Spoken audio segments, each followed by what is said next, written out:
কি করবে ফুলি ঠিক হয়ে আছে। ওই বুলটো বসো। Hello everyone, welcome back to my channel. সবাইকে হ্যাপি মর্নিং, সবাইকে ভেরি গুড মর্নিং। আর মর্নিং ডে শুরু হচ্ছে আজকের ব্লগ। তো আপাতত স্নান টান করে রেডি হয়ে গেছে এবং ডেলি জব আমাদের শুরু হয়ে গেছে। চলো একটা জিনিস নতুন দেখায়। এই দেখো, এইটা হচ্ছে আমার নিউ লাভ বার্ড পেয়ার, সেটা দেখায়। একটা হচ্ছে ক্রিমিনো এবং একটা হচ্ছে অফলাইন অরেঞ্জ হেড। আমি এদিক থেকে একটু দেখাই ভালোভাবে। This is my new love bird pair. কেমন লাগছে একটু জানিও অবশ্যই। তো দেখা যাক এখন। আর বাকি আমার এগুলো তো আছেই, আমার ওল্ড ইজ গোল্ড ব্যাপারটা। এই যে যারা আমার পুরনো সাথীগুলো, আর তাদের কিছু নিউ বেবিজও আছে। এটাও আমার বাড়ির নিউ বাচ্চা। আর এই যে আমার বৌদির দুটো বাচ্চা হয়েছে, যেটাকে আমি বার করে দিয়েছিলাম আগেই। তার মধ্যে একটা স্প্যাঙ্গেল, একটা রেনবো আছে। কিন্তু ওরা একটু অনেকটা বড় হয়ে গেছে আগের থেকে, এখন সুন্দর লাগছে। এখানে আমার বৌদির কলোনি আছে, দু একটা বাচ্চা এখন হয়েছে এদিক ওদিকে। আর এখানে আর একটা জিনিস আপডেট, সেটা হচ্ছে আমি আমার ককটেলের এই পেয়ারটাকে শিফট করলাম। এরা এখন যদিও পেয়ার নয়, ঠিক আছে, কিন্তু মেল ফিমেল আছে। তো হোপ কি এরা তাদের নিজের মধ্যে পেয়ারিং নেই, এটাই আশা করবো।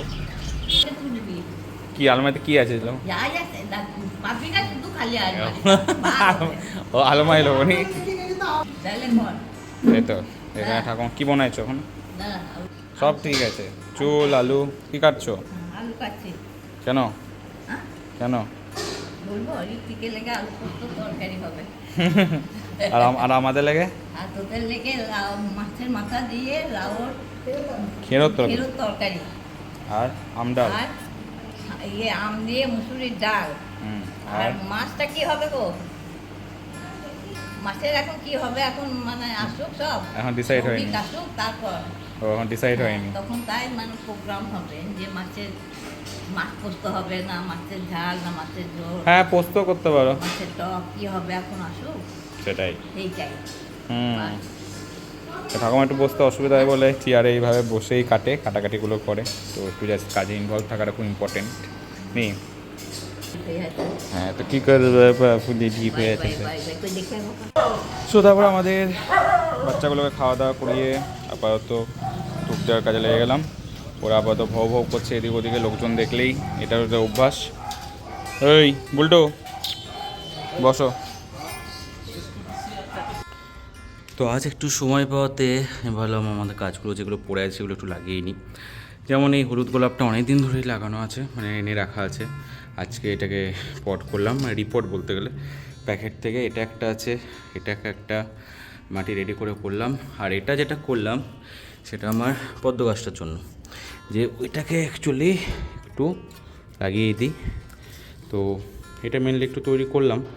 চলো বাকিগুলো লাগিয়ে নিই, কেমন লাগছে একটু জানিও।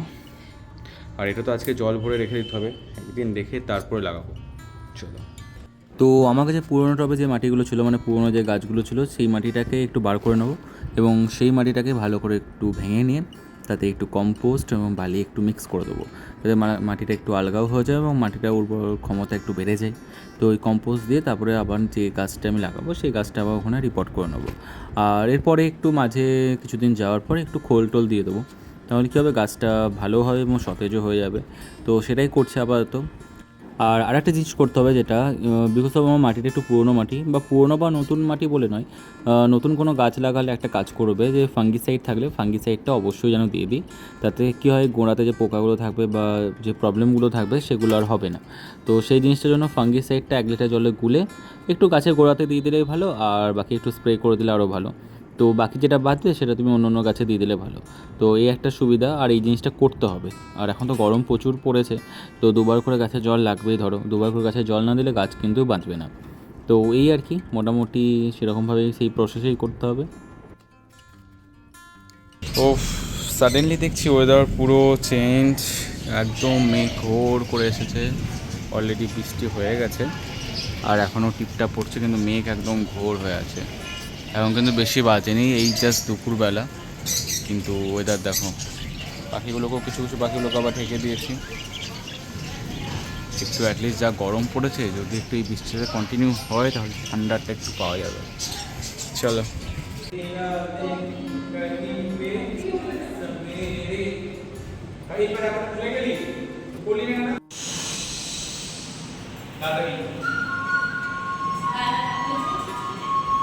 বিকেলবেলা আমার ছিল বাচ্চাদের ক্লাস, তো একদম ছোট্ট বাচ্চা যেগুলো একদম ছোট্ট তাদের ক্লাস। এখানেও আমার এখন দুটো গ্রুপ করে দিতে হয়েছে, ঠিক আছে। এদের গ্রুপে আছে 2-3 জন, 3 থেকে 4 জন, আর আরেকটা গ্রুপে আছে 3 জন। তো একটু ছোটো বড়ো হয়ে গেছে এদের গ্রুপের মধ্যে, তার জন্য আলাদা আলাদা করে করাতে হচ্ছে। তো এদের একটা গ্রুপ হয়ে যাওয়ার পরে আবার এই গ্রুপটা, এই যে 3 জন একটু বড় হয়ে গেছে তাদের গ্রুপটা আবার একটু আলাদা। তো ওই আর কি, দুটো গ্রুপের মোটামুটি ডান্স হয়ে যাওয়ার পর আবার ব্যাক টু ওয়ার্ক, কারণ ওদের ক্লাসের পর আমার এখন অনেক কাজ বাকি আছে।